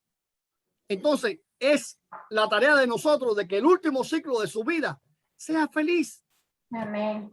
¿Qué trabajo nos cuesta ir a darle un abrazo y un beso a esas mujeres cuando vienen a la iglesia? ¿Qué trabajo nos cuesta llevarle alguito? Yo llevo allá. Miren, yo tenía en mi equipo de trabajo un grupo, eran 4 mujeres, pero cuando yo las encontré, eran 4 brujas y verdaderamente adictas, prostitutas, alcohólicas, 1000 cosas.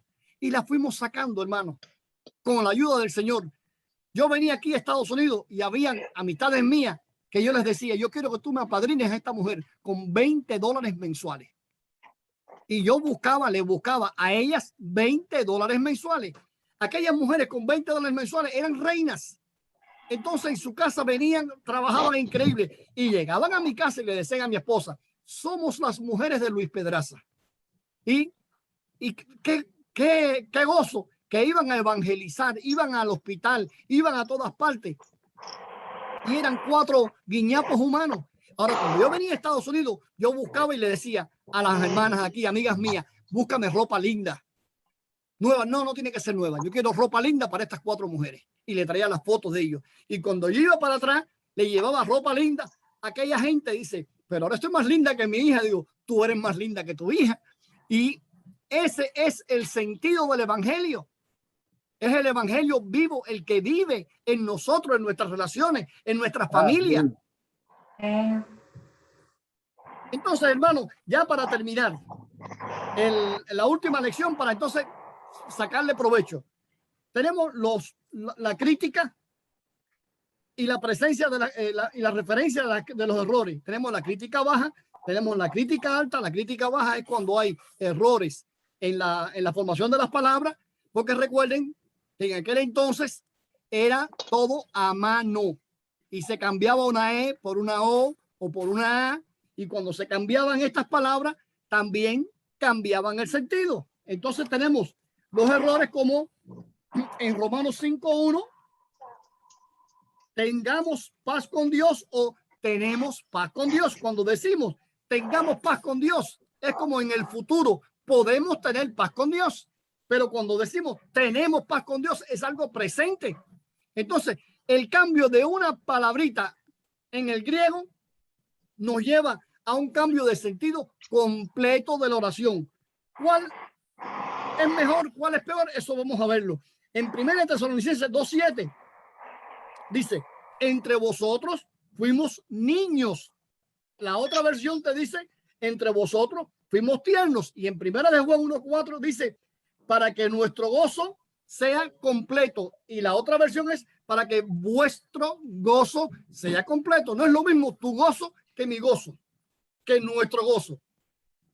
Entonces, vamos a ver que habían errores por omisión, errores por adición, las prácticas de escribir notitas paralelas, errores intencionales, cuando le escribían, estaban escribiendo y al margen ponían notitas y todo eso. Entonces tenemos en Mateo 11:19, la sabiduría es justificada por sus hijos, que es un pasaje paralelo a Lucas 7:35. Pero ahora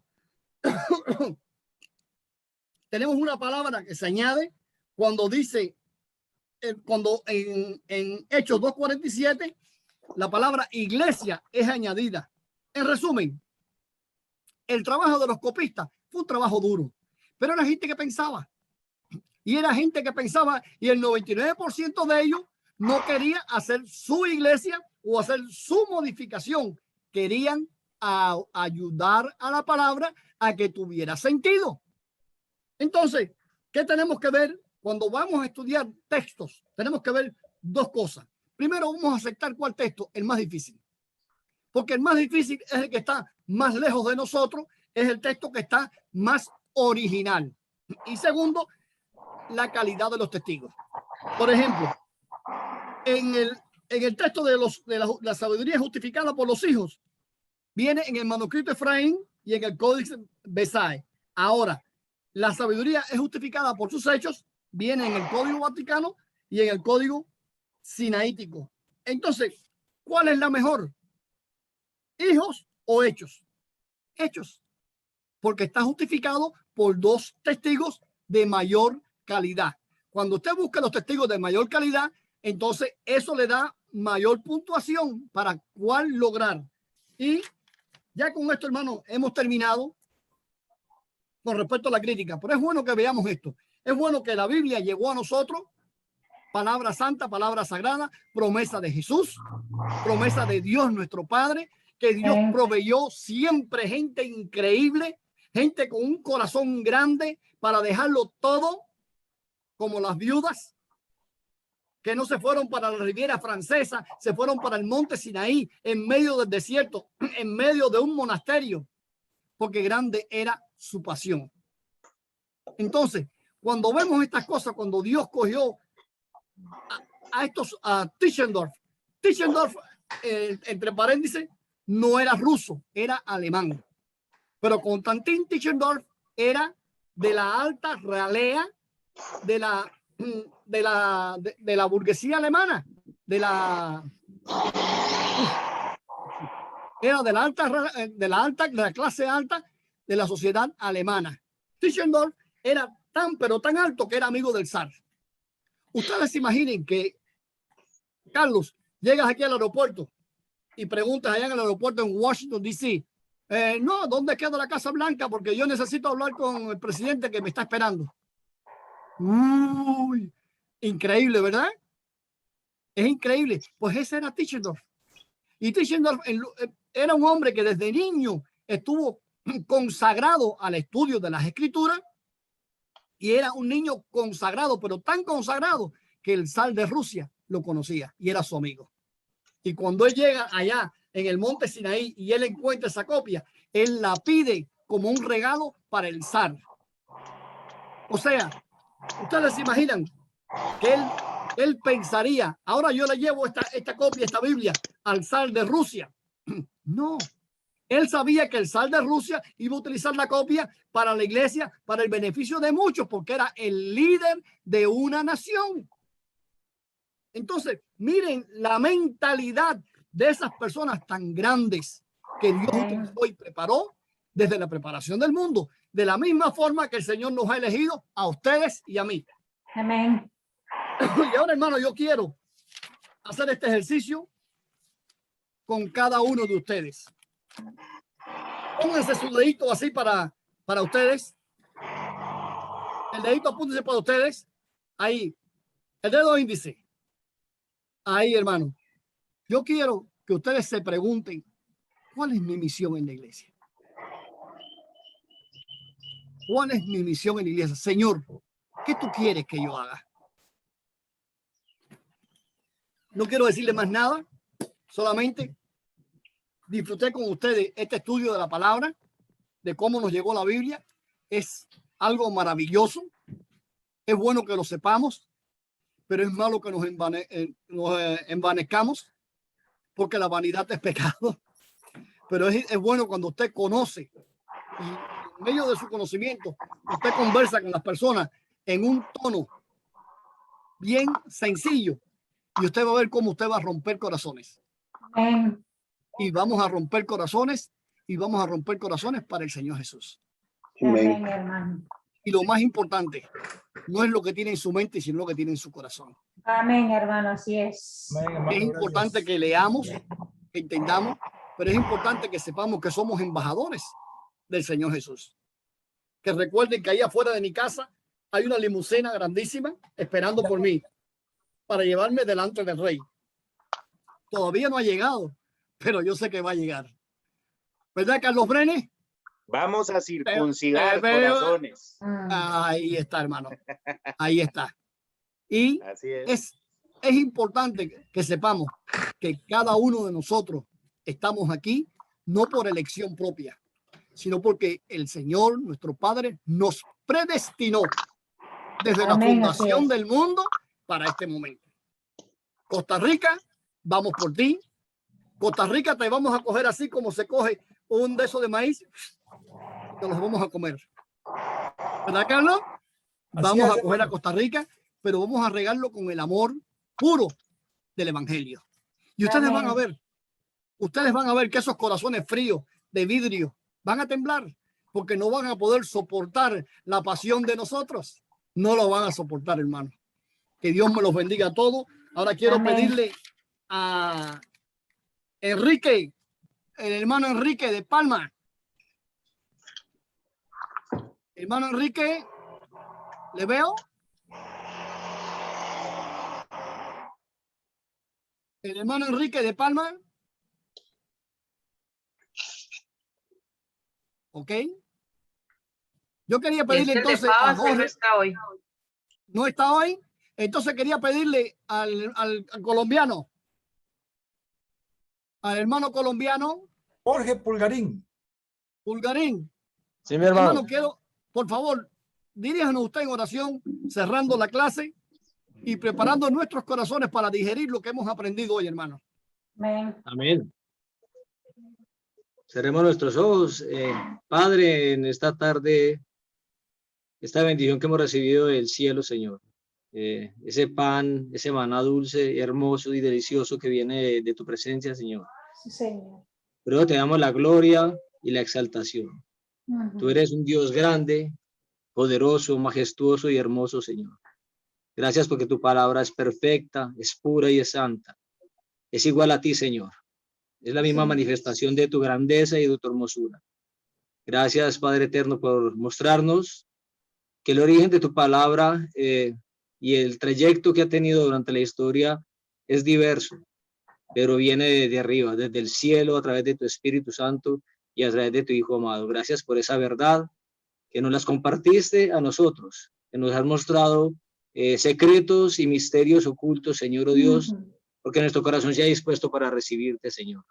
Gracias por enseñarnos que la palabra no es para llenar nuestro intelecto, sino nuestra alma y nuestro corazón, para ponerla por obra y manifestarla a través de tu amor, Señor. Gracias por la vida de este hermano que nos enseñó la palabra y de todos aquellos que se reunieron con un corazón dispuesto a aprender y a llenarse del amor de Dios. Gracias, Padre eterno, esta tarde, por nuestras vidas, por nuestros hogares, por tu infinita misericordia y compasión, por permitirnos prepararnos cada día para estar a tu servicio y para honrarte en todo momento y lugar, Señor. Te pedimos que tu bendición repose sobre nuestras vidas, sobre tu iglesia en todo el mundo, Señor. Cuida a tus siervos, a tus hijos, a los que te honran con amor y compasión, Señor. Y dirígelos, Señor, oh Dios, y defiéndelos del ataque del enemigo. Guarda a tu pueblo Israel, guarda a tus hijos, Señor amados, en la palma de tu mano. Y que nada ni nadie les pueda tocar, Señor. Solamente tus deseos son nuestra voluntad, solamente los anhelos de tu corazón son los que queremos tener, Señor. Y danos poder, revístenos de poder y de palabra para hablarla con denuedo y para sembrar la semilla de tu palabra en el corazón de muchos. Guíanos, enséñanos y muéstranos el caminar que debemos tener, Señor, para que alcancemos ese propósito divino con el cual nos formaste. Esta tarde te damos a ti toda la exaltación, porque solo tú eres digno, Señor. A ti la gloria, la honra, las riquezas, el poder, la majestad, el esplendor, la hermosura y lo más excelente de nuestra boca y de nuestros corazones para ti, Señor. Te honramos y nos humillamos delante de tu presencia, divino soberano del universo. Y nos gozamos en tu presencia, hermoso Rey. En el nombre de Jesús, amén y amén. Amén, hermano. Bien. Dios los bendiga a todos. ¿Ningún Amén. comentario? Gracias por su clase.